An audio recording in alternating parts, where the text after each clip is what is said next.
Hey guys, welcome to my YouTube channel NTCS Job Assam. So guys, jehetu azir pora mane aji hol abelir pora jehetu ITI registration start hobo, registration verification start hobo. To gotike bohutor majot confusion hoi ase je ITI registration korar pisot mane ki process thake. Tar registration to korile, registration to online korar pisot aru ki process thake. Tar online korar pisot ki koribo lage. Ba PRC ba EWS নহলে admission নহব niki mane registration to koribo nwarim niki ba admission to nohobo niki. To gotike hokolobor eitu video jona video to ekdom hekoleke sabo skip nokara sabo যেটো এইটো ভিডিওটো একদম important video আৰু ৰেজিষ্ট্ৰেচনটো বহুতে কৰিব কিন্তু কৰাৰ পিছত কি কৰিব লাগে কি কৰিব নালাগে সকলোবোৰ মানে কি জনাম বহুতে হয়তো গম নাপাব পাৰে তো গতিকে আপোনালোকে ভিডিওটো একদম হেকলৈকে চাব তো আৰু যদি চেনেলটো নতুন কৈছে চেনেলটো সাবস্ক্ৰাইব কৰি ঘণ্টা বটনটো অল প্ৰেছ কৰি দিব আৰু ইনষ্টাগ্ৰামত যদি ফলো কৰে না আপোনালোকে ইনষ্টাগ্ৰাম ফলো কৰি ল'ব ইয়াতো ডেসক্ৰিপচনত লিংক আছে ইয়াতো আহি আছে আৰু হোৱাটছআপ গ্ৰুপত জয়েন হৈ কিনে আপোনালোকে তাত কোৱেশ্চন সুধিব পাৰে বা কিবা যদি আপোনালোকৰ ডাউট থাকে হোৱাটছআপ গ্ৰুপত জয়েন হৈ ল'ব তাতে আপোনালোকে সুধিব পাৰিব আৰু এটা কথা কৈ দিও ভিডিওটো আৰম্ভ কৰাৰ আগতে আপোনালোকে অনলাইন ৰেজিষ্ট্ৰেচন কৰিব খোজে ITI অনলাইন ৰেজিষ্ট্ৰেচন যদি কৰিব খোজে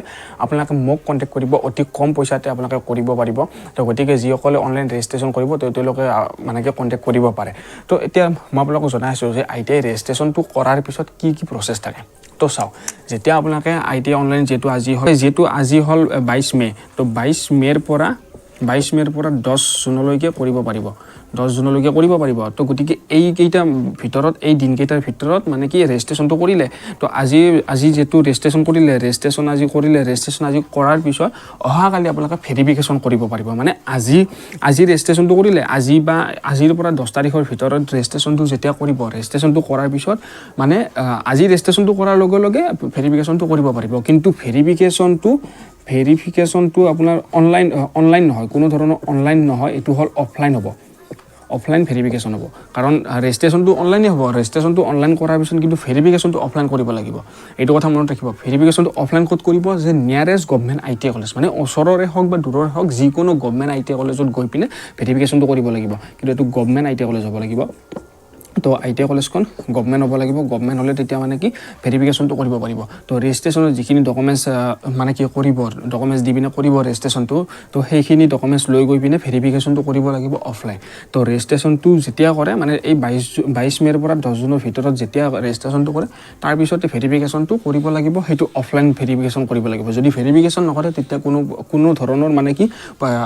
একো কৰিব নোৱাৰে এডমিশন একো কৰিব নোৱাৰে ৰেজিষ্ট্ৰেচন ভেৰিফিকেচনটো হেভিং ৰেজিষ্ট্ৰেচন ভেৰিফিকেচনটো হোৱাৰ পিছত মানে কি নেক্সট প্ৰসেছবোৰ কৰিব পাৰিব কাউন্সেলিং হওক বা তাৰ পিছত ৰেংক ওলাব ৰেংকটো চাব পাৰিব এডমিশনবোৰ ল'ব পাৰিব তো তেনেকুৱা কথা তো এতিয়া মই আহিল যে PRC বা EWS নহলে এডমিশন নহব নেকি তো চাও PRC আৰু বহুতে ভাবি আছে যে PRC হলনি কি দিম বা EWS হলনি কি দিম তো চাও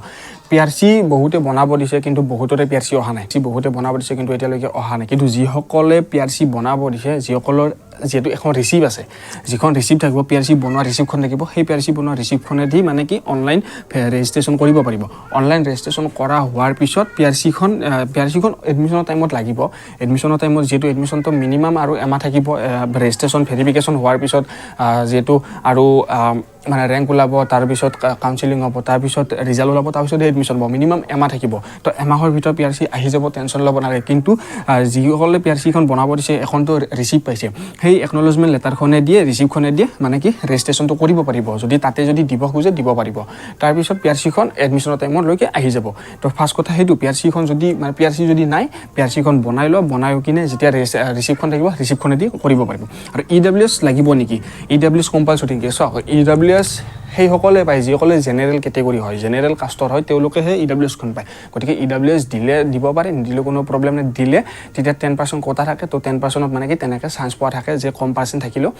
ITI চিট পায় তো EWS খন দিলে তো হেতু কথা কিন্তু EWS খন যদি নিদিয়ে কোনো প্ৰবলেম নাই EWS খন নিদিলে কোনো কথা নাই PRC খন কিন্তু লাগিব PRC খন এডমিশনৰ টাইমত মানে কি লাগে আৰু হেতু কাৰণে কৈছো PRC খন যদি নাই বনাই কিনে ৰিসিভখনে দি মানে কি ৰেজিষ্ট্ৰেচন কৰিব পাৰিব ৰেজিষ্ট্ৰেচন কৰাৰ পিছত ভেৰিফিকেচনৰ সেই ৰিসিভখনে দি মানে কৈ দিলে হল তেওঁলোকক তাৰ পিছত মানে কি PRC খন এডমিশনৰ টাইমত কিন্তু PRC লাগিব হেতুৱে তো গতিকে গম পালে ৰেজিষ্ট্ৰেচন কৰাৰ পিছত কি কৰিব লাগিব যে ভেৰিফিকেচন কৰিব লাগিব ৰেজিষ্ট্ৰেচন কৰাৰ পিছত অফলাইন ভেৰিফিকেচন কৰিব নিয়াৰেষ্ট গভৰ্নমেণ্ট ITI কলেজত গৈ পিনে ভেৰিফিকেচনটো কৰিব লাগিব বাস এটোৱে জানে তাৰপিছত PRC লাগিব নে নালাগে হেতু বৰে সকলোবোৰ জনাই দিলো গতিকে আপোনালোকে এইখিনি কৰক এইখিনি কৰাৰ পিছত আপোনালোকে গোটেইখিনি ক্লিয়াৰ হ'ব তাৰপিছত যদি যিসকলে ৰেজিষ্ট্ৰেচন কৰিব খোজে তেওঁলোকে মোক কন্টাক্ট কৰিলে হল অতি কম পইচাতে ৰেজিষ্ট্ৰেচনটো কৰিব পাৰিব তো এইখিনি আছিল আৰু কিবা যদি আপোনালোকে সুধিব লগা থাকে আপোনালোকে কমেন্ট কৰি সুধিব আৰু হোৱাটছআপ গ্ৰুপত জইন হৈ কিনে আপোনালোকে তাত মানে কি সুধিব পাৰে বা মোক ফোন কৰিলেও কোনো প্ৰব্লেম নাই গতিকে আপোনালোকৰ মানে কি এইটো ভিডিঅ'টো যিমানখিনি পাৰে শ্বেয়াৰ কৰিব তো আজিলৈ এইখিনি বাই বাই